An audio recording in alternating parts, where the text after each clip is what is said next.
Welcome to my new church. We are going to go on a tech tour and we're going to show you everything. We're going to cover the stage and all the gear that we use on stage. We're going to talk about the PA, which is a company that you've probably never heard of before, but the speakers sound incredible.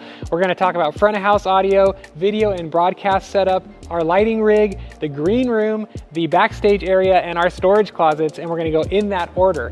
And because this is worship ministry training and we like to give super practical advice, we are going to be giving you some tips, tricks, and hacks for each of those areas.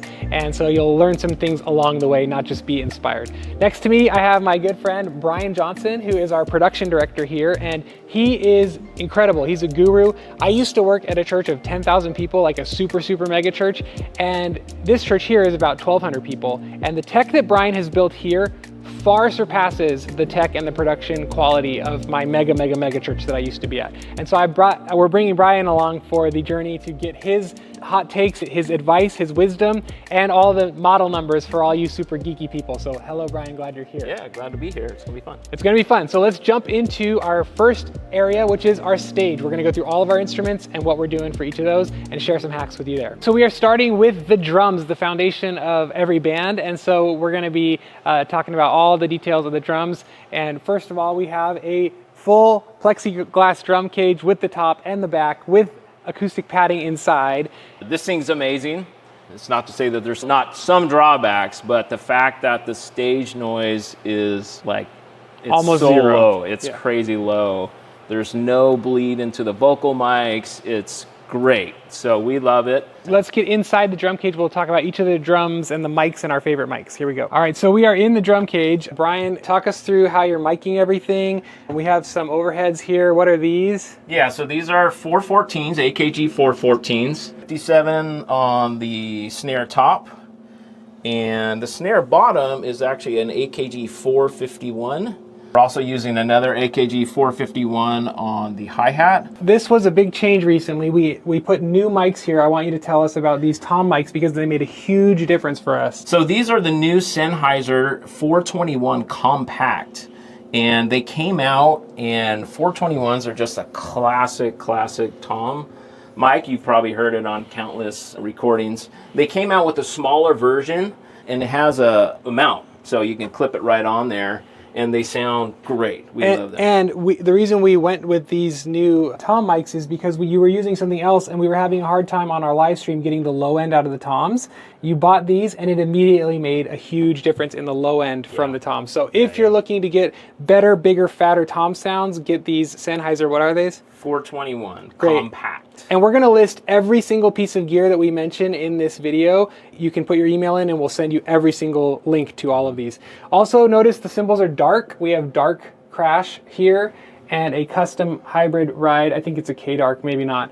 But dark cymbals are always the way to go for worship. Anything else you want to highlight on our drum kit? No, I mean, we're fortunate to be, there are some nice DW kits. We were able to get them at a substantially reduced price, and we have a 24-inch kick drum, a 13-inch tom, a 16-inch floor tom, and a 18-inch floor tom. Nice.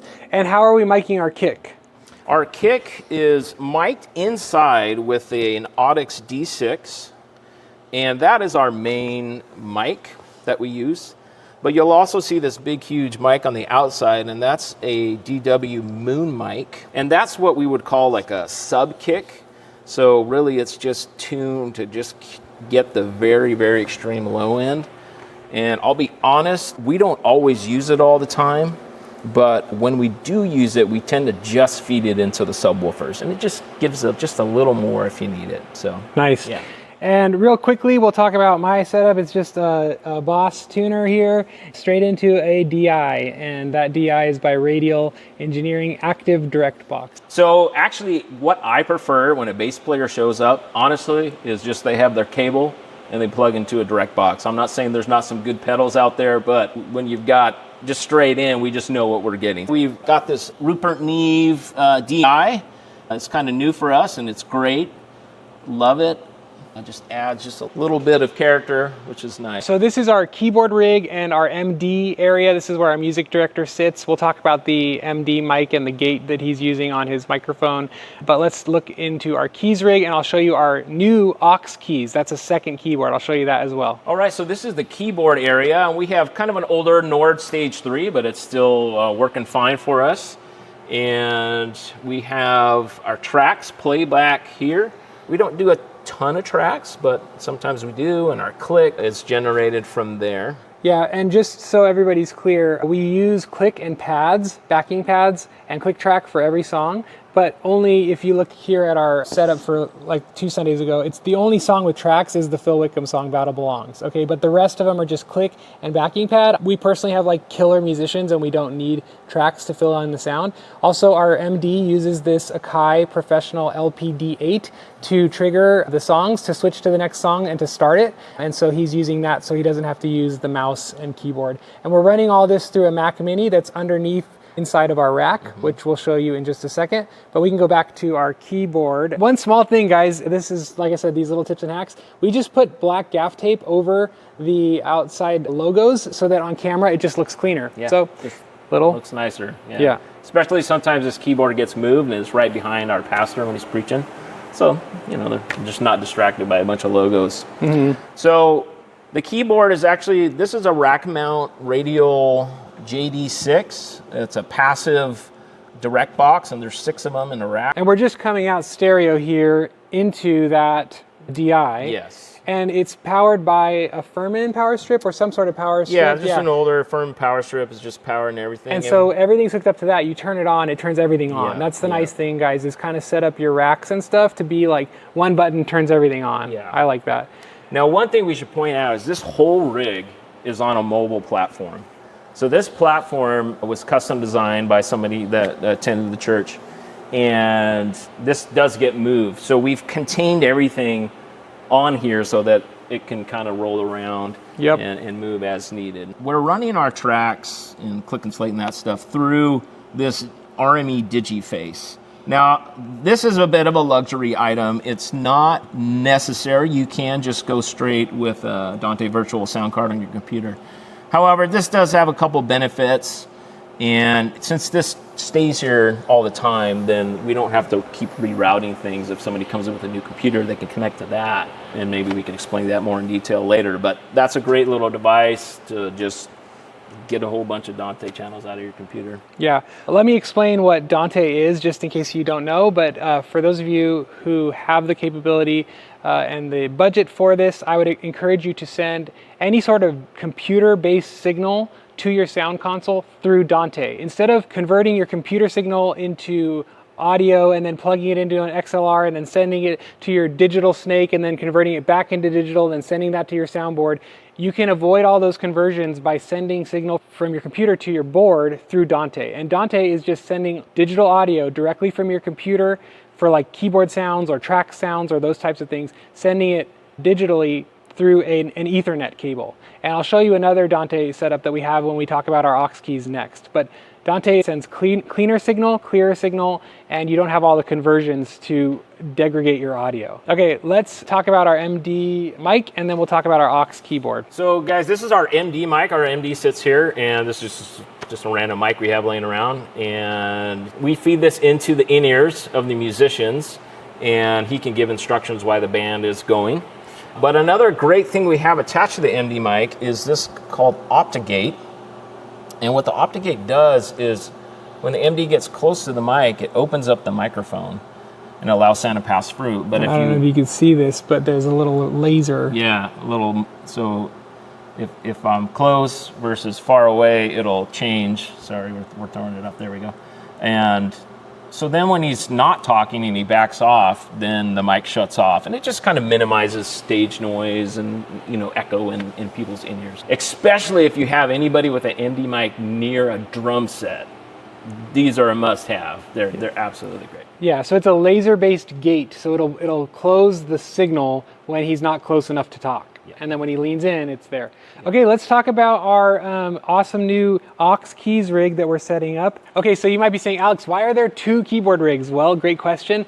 The Aux Keys is a second keys position that plays auxiliary keys, meaning the non-essentials. So like I said, we don't use a lot of tracks, like maybe 90% of the time we're playing without tracks, just click and pad. And so we actually fill the sound ourselves. And so this second keyboard will play things like strings, organ, pads, bell sounds, synth sounds like the This Is Amazing Grace saw synth sound.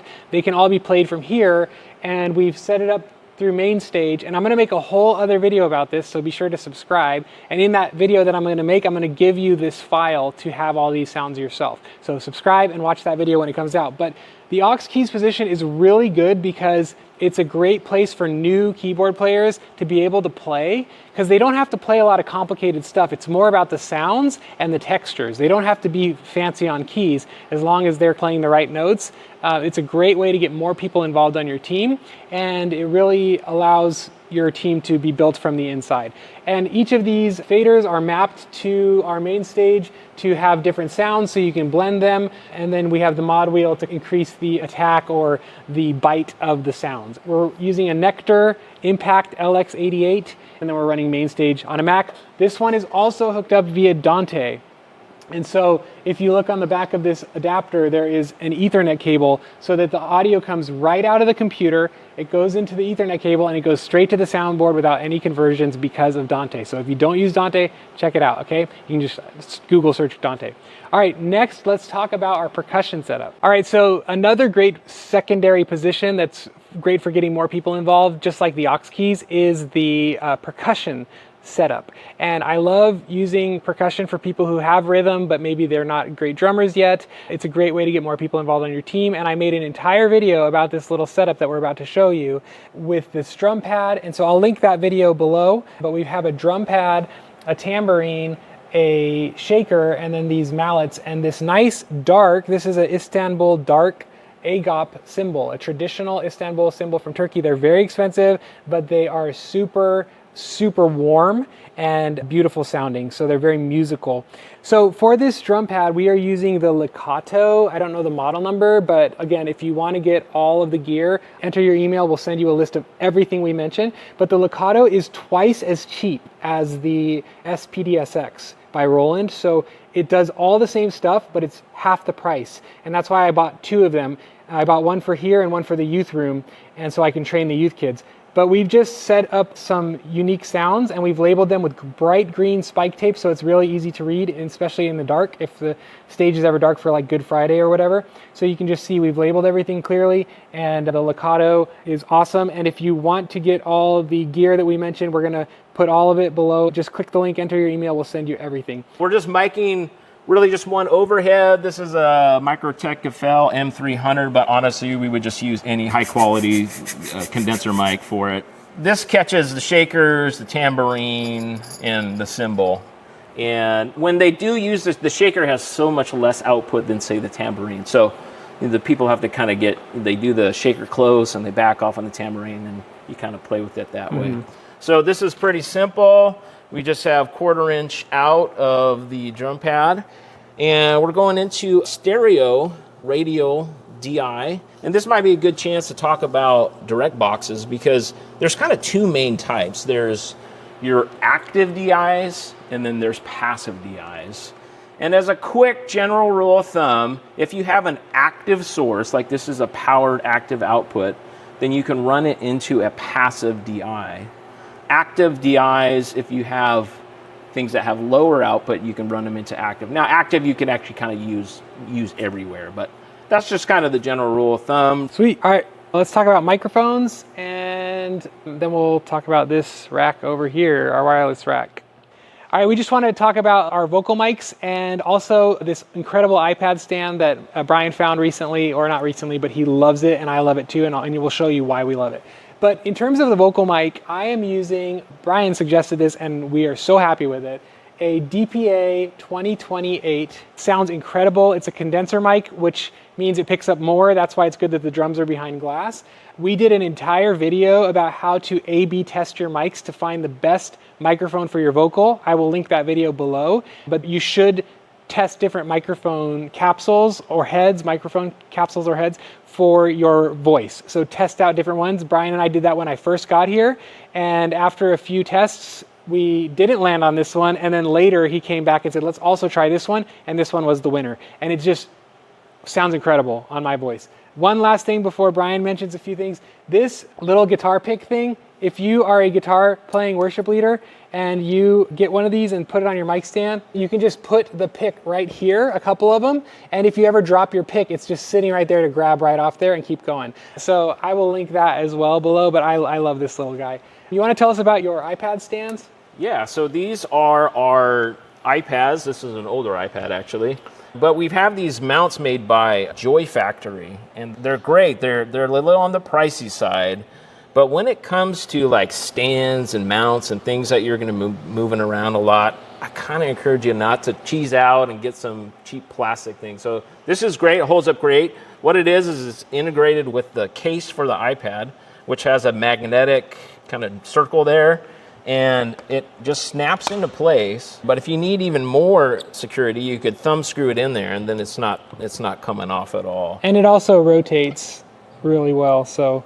Yeah, if you want to change it. And the great thing about this company is that you could buy all sorts of mounts. Like this mount is working on a mic stand, but they make desktop, they make all sorts of different styles of mount, and they all use that same magnetic mount. And we're going to show you where we keep all our iPads at the end of the video in our storage room. We're going to show you how Brian keeps all that organized, so stay tuned for that. One last thing in this station is, here's my microphone, here are my lyrics. Right here we have Confidence Monitor 1, and we have Confidence Monitor 2 right there for the female vocalists who usually stand on that side of the stage. And so I can just kind of glance down and look like my eyes are closed, but see the lyrics. And when the choir is here, we have some extra lyrics for them on the back wall over there that's projected from a projector hanging up there. So that is our confidence monitor / lyrics. All right, we're going to show you now our in-ear monitor setup and our rack. So we're using these by Albatross Audio. They're just really high quality headphone amps. They have XLR ins powered, and they have multiple headphone outputs. You know, you got your 1/8 inch and your 1/4 inch outputs, and a big huge volume knob and big huge LED meters letting you know what's going on. And then our guys just plug into these extenders. This is for the wired musicians who aren't really moving around the stage. Right. So we're using wired in-ears for most of the band that aren't moving around. So the drums, the bass, the keys, the aux keys, and the percussion, they're all on these wired in-ears. And it just saves a little bit because wireless in-ears more expensive and obviously kind of a pain because you got more frequencies and all that. All right, we're going to show you our rack for all of our wireless mics and our in-ear monitors, and we have a couple tips for you if you have dropout problems with your wireless. So we're going to show you that in just a second. But let's talk about our rack, Brian. So here we are. We're kind of on the side of our stage, and it's kind of dark back here, but we're using some older PSM 900 for in-ears, but they just continue to work for us. We're using 5 channels. We actually have a 6, but it's more of a spare. And because we're combining all these antennas, you don't want to have 20 antennas out there. So this RF venue combiner is combining all the antennas into one antenna. And the antenna is up there. Hopefully you can see it. It's an RF venue CP beam antenna. And I highly recommend RF venue for antennas and combination purposes. Really, we just kind of minimize most of our dropouts when we went that route. And it's sending the signal to this little guy that we wear. But one thing I wanted to say, Brian, wear this on the side of your body that the antenna is on. Meaning, if the antenna is here, then I should wear this pack on the left side of my body. if that makes sense. You don't want to wear it on the right side of your body because sometimes blubber blocks the frequencies. So you want to let the antenna not have to send signal through your body and through your blubber and through your guts. It's probably not good for you anyway. It doesn't always matter, but in some instances, if you're having dropouts, just try to keep your pack on the side of the body that the antenna is on, if that makes sense. Yeah, that's a great point, Alex. And one other thing to add to that is make sure your antenna isn't like bent or it's in a pocket and it's folded over. Like that'll really minimize your receiving capabilities. So we are using the Shure ULXDs. We have 12 channels of them. One of them is a 4-unit and the other ones are 2-channel units. For our wireless mics. These are for our wireless microphones, yes. And we have another antenna combiner as well. This one's a Shure unit, and it's a diversity system, meaning that it has 2 antennas. And so you want to place them, you know, in the spot where you're having kind of 2 different angles. And if one antenna is having trouble, usually the other one is not. And so usually that minimizes dropouts. But we love the Shure ULXDs because they're Dante. And what that means is that the signal goes straight to digital and it just goes through our whole entire sound system digitally. It doesn't really get converted. And it sounds just like a wired microphone. So it's great. We have a Netgear, and this is an AV line network switch. And guys, we have almost everything running through these network switches. Lighting, audio, all sorts of stuff. And the different zones are really just connected by fiber cable. So it's really simple. So we have the same unit throughout the system. So that's how we get our Dante around. We also have a digital AES output, and that's feeding our amp rack for our main PA. Which we will talk about soon. It's a PA company you've probably never heard of, but sounds incredible. Yeah. By going AES, it's keeping the whole thing all digital once again. So there's just minimizing our conversions. We do have one power amp here for floor monitors, which we don't use a ton, but when we do need them, we have a couple channels just right down here. All right, let's talk about our front of house then. Yeah. Brian is going to tell you about this PA company that he found that nobody knows about, but it sounds incredible. So Brian, what did you find? So yeah, when we started our tech upgrade a few years back, we had a limitation on the weight. And so everybody was telling me, try to find a lightweight audio PA. And so I found a company called Coda Audio. And we went with a line array that's called their N-Ray, and it's like a subcompact line array. But let me tell you, this thing is tiny, and yet it has incredible amount of low frequency that you would not expect by the size. And so we're really, really happy with it. There are 7 boxes hung, and then there's 2 15-inch subwoofers mounted on top as well. Our room is about 65, 70 feet back from the stage, and so it's the right size. I don't feel like I need anything more. We also have on the front here, we have 8 18-inch subwoofers that are actually mounted under the stage in a big arc all along the front of the stage. And that's carrying all our super low frequencies, like 70 hertz and below for you audio guys out there. And so we have subs down here, and then we also have subwoofers up top. And the subs are carrying kind of the really, really low frequency, and the top ones are really just kind of bridging the gap.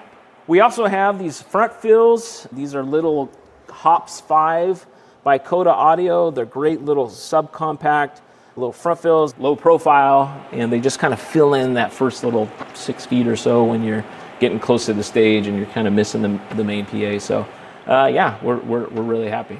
Let's go to front of house. All right, so this is our front of house position, and what you'll notice is there's really not much in here.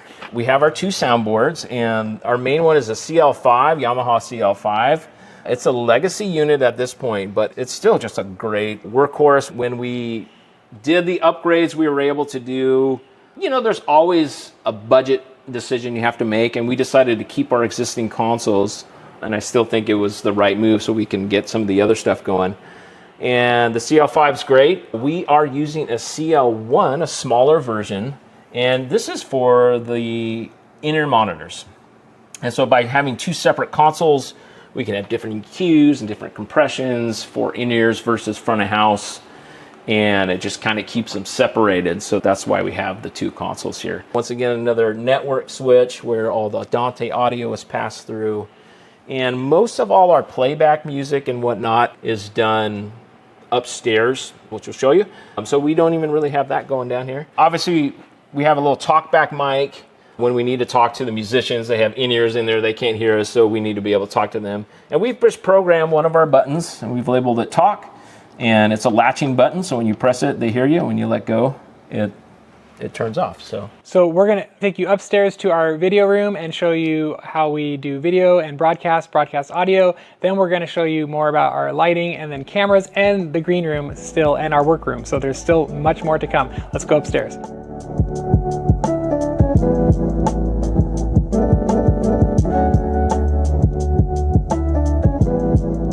All right, so we're in our upstairs broadcast video area, and we'll show you our cameras in a little bit, but I just want to kind of show you this first. We're using a Blackmagic 8K switcher, and this is the control surface we're using. We're just using the 1ME switcher. It's fine for our needs at the moment. We do have our 3 cameras. Like I said, we'll go into that in more detail, but we have our shading controls here to adjust iris and whatnot, and you know, things on the fly if we need to. In other words, if people don't understand what this allows you to control the cameras downstairs, their settings and their exposure and their like color settings and all that, right? Yes, yeah. So we have our multi-view here. We have a couple TVs. This is mainly our program, what's going out. This TV here is showing us a bunch of different things. One of them is what we call the eye in the sky.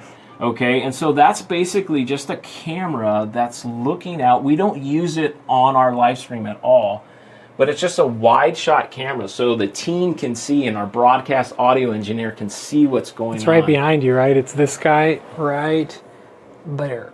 That guy. Yeah. And so that one doesn't have to look fancy. It's more about just being able to see. Now, we talked about the PTZ operator or robotic camera operator, and this is the controller he uses, and you know, he can move the camera around. This is an older unit. I think they have a new one now, but this one works just fine. And you know, they can zoom in and out and do all the stuff you would normally do, but just from up here in the perched location. We have a computer for capturing some stuff, and yeah, if we want to look at the rack a little more here. So here's our CCU units. This is kind of the guts of the 3 manual cameras, which we'll show you shortly. And all the ins and outs kind of go there. This is the actual switcher.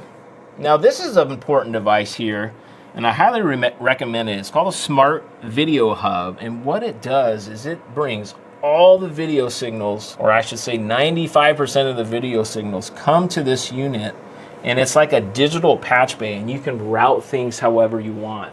And let's say, hey, this monitor, I want to see something else on it. Well, I don't have to go back and redo all the cabling. I could just program it differently on this Smart Video Hub. So I highly recommend something like that. This device here is another Blackmagic unit.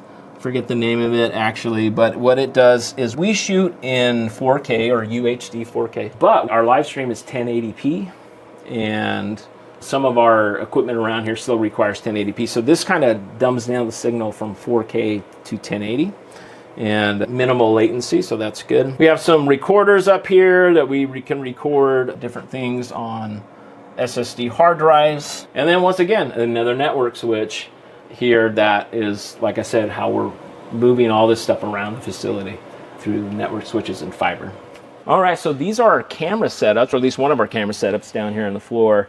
And one thing I want to point it out is we were using tripods for a while and we were having all sorts of issues. And so we found this company called Savvy, I believe, and these bolt down to the concrete floor. And these things are super stable, and we minimize just a lot of shaking and stuff that we had with our existing old tripods. This particular model, you can raise it up with the crank, you know, if different operators have different needs for their height. All right, we're down at our front of house booth again, and this is where we have a few of our manual camera operators.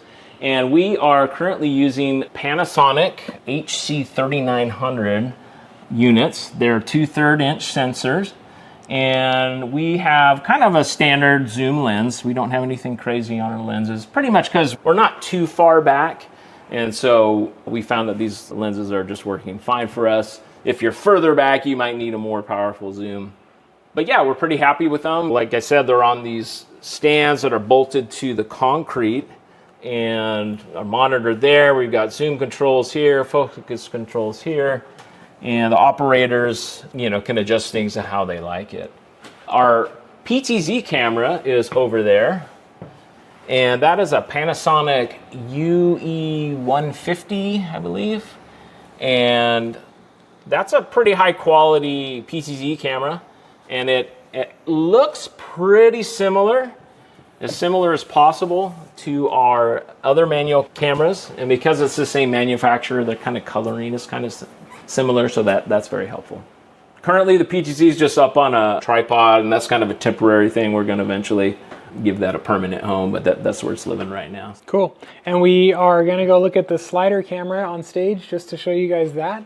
And I always tell Brian it would be rad to have a camera somehow on a track back here that's like just constantly sliding for like a kind of one of these audience pan shots, but who knows, it probably wouldn't work out anyway. My ideas are usually dumb. All right, we're back here on the stage, and we have this little camera on a slider, and you can see it moving by itself. And this is a Blackmagic Micro Studio, I think it's called. And it's like a 4/3 inch sensor, kind of relatively low cost, unit. And we have just kind of a little 12 to 35 zoom lens here, but we keep it pretty wide, and it just gives us a nice shot of the keyboard. We can't really get the keyboard position from the other angles, and so this gets us that nice intimate shot without being too in the way. Yeah. It does have SDI connections out, and this slider, I forget the model name, we'll get it to you, but you just battery pack it and you program it to loop, and it just kind of goes all service. The reason you placed it this direction, shooting this way, is because the shot is nicer. There's nothing ugly in the background. Whereas if imagine guys, if we would have put the camera placement here, like look what's back there. It's just kind of ugliness or nothingness. And so even as you're placing your cameras, thinking strategically about like which angle looks better behind the person. So that was something you told me about that shot. So. Cool. Well, let's go upstairs and look at lighting, and then we'll do broadcast audio. We'll show you the green room. We got a lot to go. All right, we're upstairs. We're going to talk about lighting briefly. We're going to talk about our ProPresenter rig and our little Stream Deck Mini that we have that we use for some cool things. And then this is a producer station where Brian actually sits and directs all of the service. And so, Brian, go ahead and talk to us about our lighting board. And we won't get into the lighting stuff on stage too much today. We might make a whole separate video about it because it's like a lot of stuff. We don't actually do like a ton of like heavy, crazy lighting transitions and stuff. We were very subtle. The thing I love about Brian is his philosophy for tech is the same as my philosophy for worship, which is undistracting excellence that appropriately supports the moment. That is like the key phrase of all time, okay? And so we don't even use fog or haze, like none of that. The lights just kind of slowly, like little things here and there, very subtle. But so we're not going to get into lighting too heavy in this video, but just an overview of our gear. And we'll do a whole separate video for lighting probably one day, but let's jump into the board. So this is our lighting console. We're upstairs, and this is the NX4 by Elation Lighting Systems. And yeah, we're pretty happy with it. We have an external monitor over here. We have our set list there and a bunch of information. And the light board's pretty capable. As Alex just said, we keep things pretty simple on a weekend service. We're kind of non-distracting excellence is the word we use around here. But it's fully capable for the concert and all the moving lights and all that stuff. But we only pull that out when, it calls for it. But yeah, really happy with this. It's pretty much all LED driven. Front light and all the stuff back there, and we'll get more in detail on that at another time. Yeah, I'd like to do a lighting video in the future because I love these cool line house lights that we have. I've never seen any other church with these lights, and so I think the viewers, let us know in the comments if you want to see a lighting video. But let's talk about this ProPresenter rig. It's pretty straightforward. If you use ProPresenter, we're probably using it just like you. We do use Spotify from this computer as well.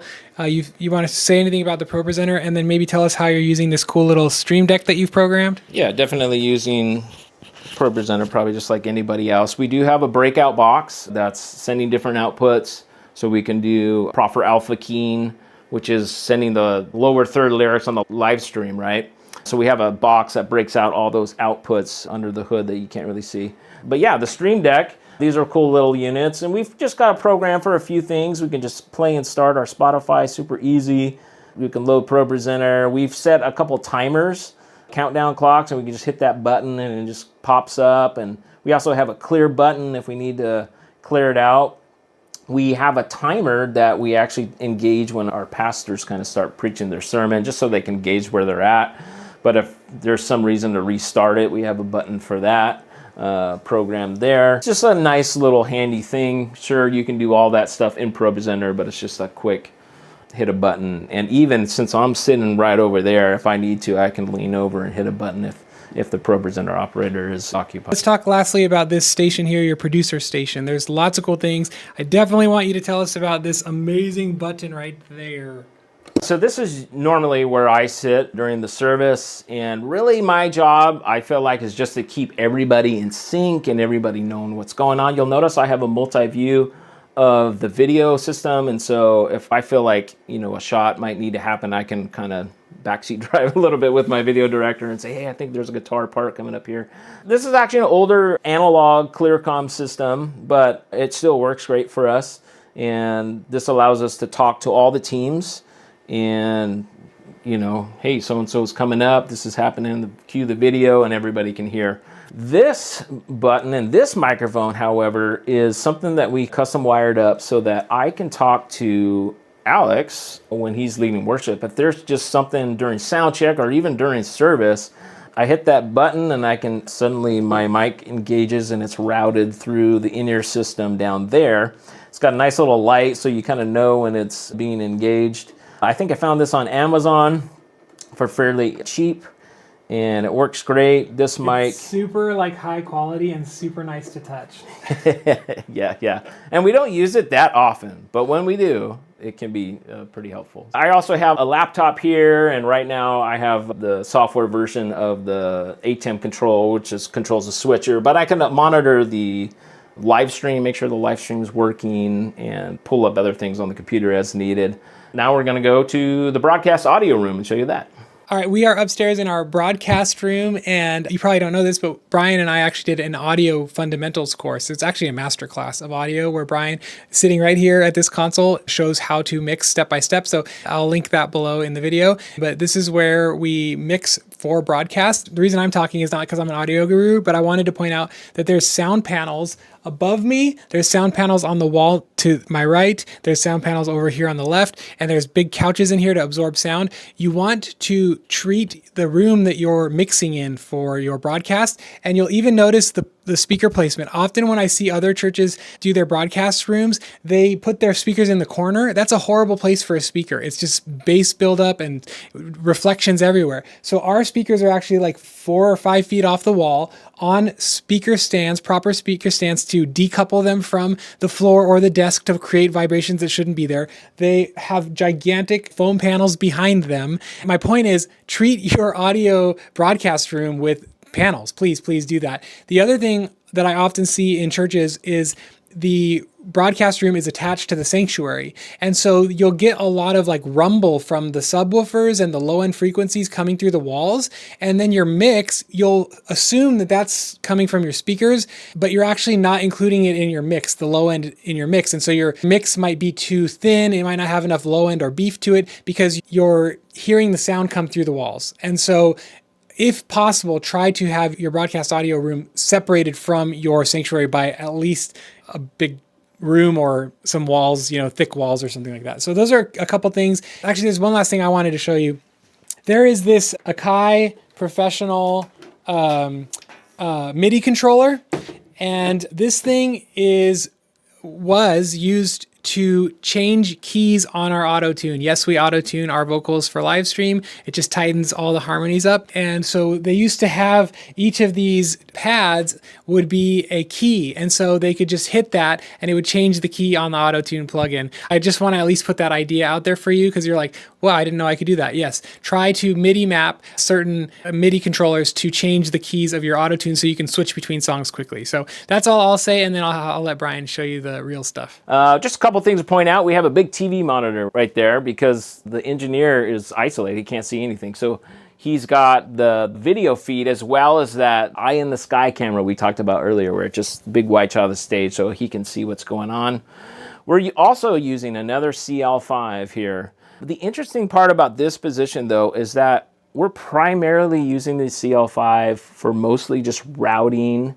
We're actually not using too much of the internal horsepower of the CL5 because we have what's called SoundGrid, and this is the software for it. And what this allows us to do is it allows us to utilize different plugins and whatnot for all the processing, EQ, compression, reverb, and they're just higher quality than you can just get in the internal console. We just feel like with the live stream, we can kind of get that extra sheen out of it and make it a little bit better. Another thing that we do is we do actually use tuning software for the live stream. If you're not, that's fine, but it's a little unfair because everybody's used to hearing perfectly tuned vocals on Spotify or whatever it is. And so this just kind of helps tighten things up a little bit. We, for a while, were using this Akai controller because every time the song key changes, our engineer has to program that and adjust if it's in the key of A or key of D or whatever. But we recently got a touchscreen monitor, and so we programmed some user keys that'll do the same thing. So if I hit this or hit this, it looks like we did How Great in the key of B, and so the engineer programmed that in there. So that's super helpful. You know, obviously this is a little bit more advanced, so if you don't have that capability, don't worry about it. But having a separate mix for your live stream is great to have. It's really hard to get good quality audio off of front of house and tap it into live stream. You can do it if you have to, but ideally you'd have two separate engineers and two separate consoles. All right, so that's our broadcast audio. Now we're going to go downstairs, show you the green room and the storage room.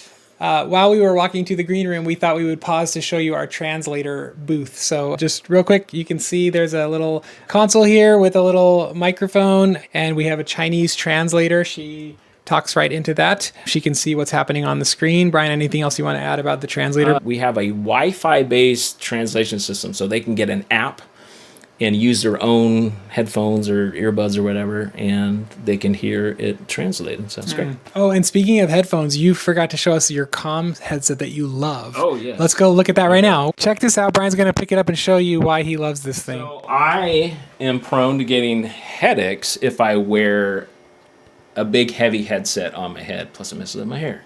So I found this wonderful headset. It's very streamlined.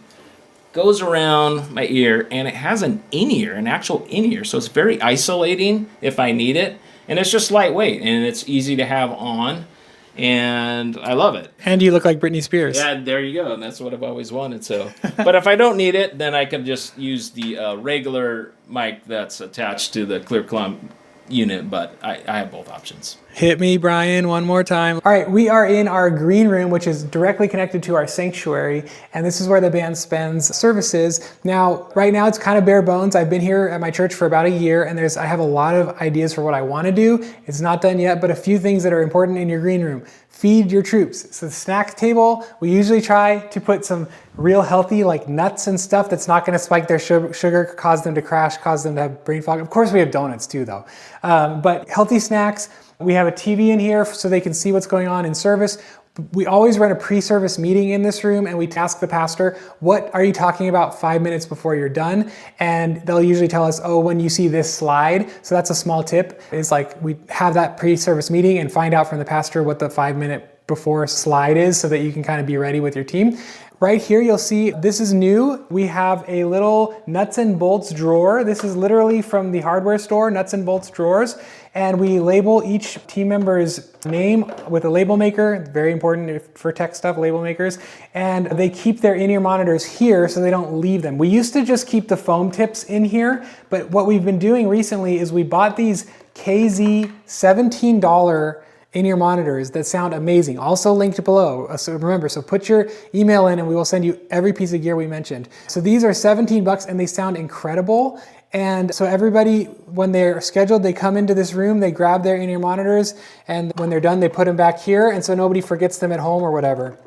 So yes, buy your team these cheap in-ear monitors and buy a hardware nuts and bolts drawer, put labels on it, and you can use that for that. I do have some other vision for this room. I would love to have some soundproofing in here because sometimes when we laugh, it's loud. I'd also love to put our team values, which if you don't have team values, you should create some. Our team values on our wall, whether we paint them or decals. Last thing is this giant mirror. Very important to have a couple of full-length mirrors in your green room because you want to check your fly before you get on stage, okay? Make sure your armpits aren't too sweaty or whatever. So full-length mirror in the green room. All right, we want to show you a couple tips and tricks that Brian uses to organize our storage room. Hey, this is a room where we keep a lot of our mics and stuff, and what we found is having a door that's programmable is great because what you can do is give codes out to the people that need to be in there, and you can easily remove a code if somebody's no longer serving or anything like that. So we found that as great.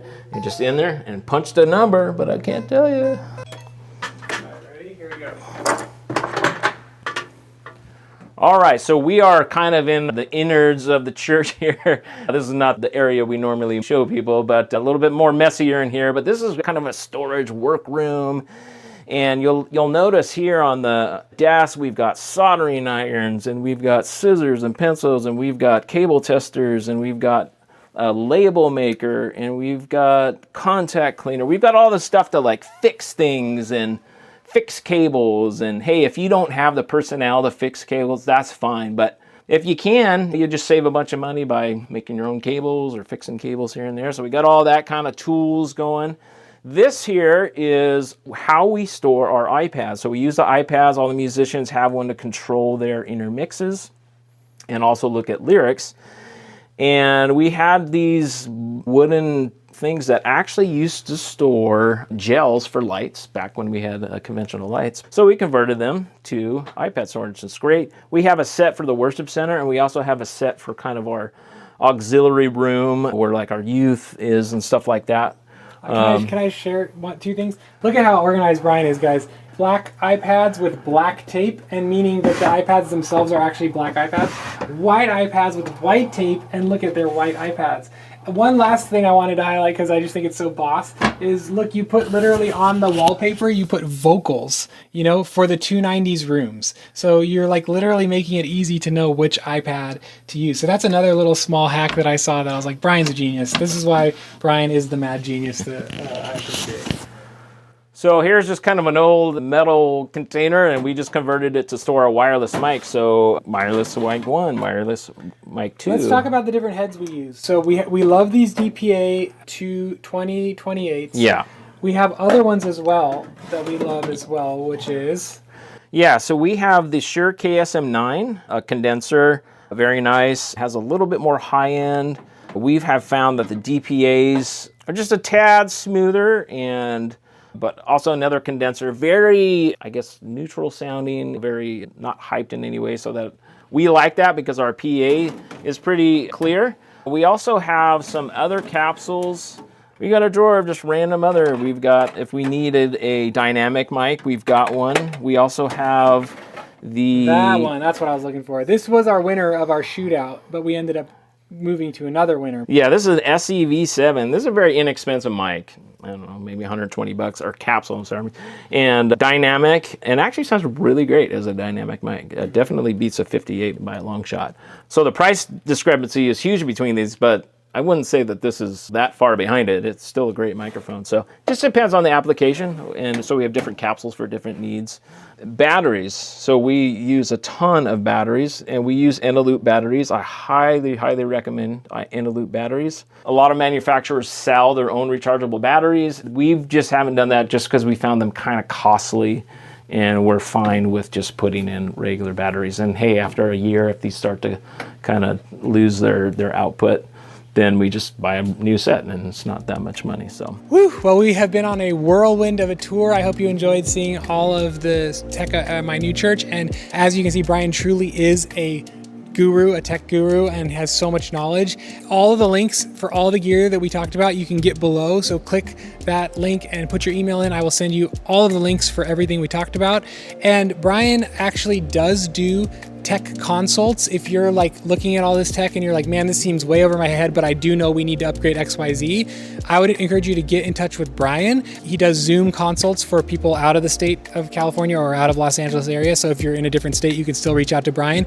Your email address is dbaudioTech1@gmail.com. Cool. Yeah, we will link that below. And if you want to talk to Brian about doing work for your church to design some things for you, he would be happy to do that. If you want to see other tech videos from our church, let us know by leaving us a comment. Let us know specifically what you want us to dive deeper into, and be sure to subscribe while you're down there, because I'm constantly releasing new helpful videos for worship leaders through worship ministry training. So thanks for being a part of this video. God bless you, and do the very best you can with what you have, and God will bless your effort. Take care.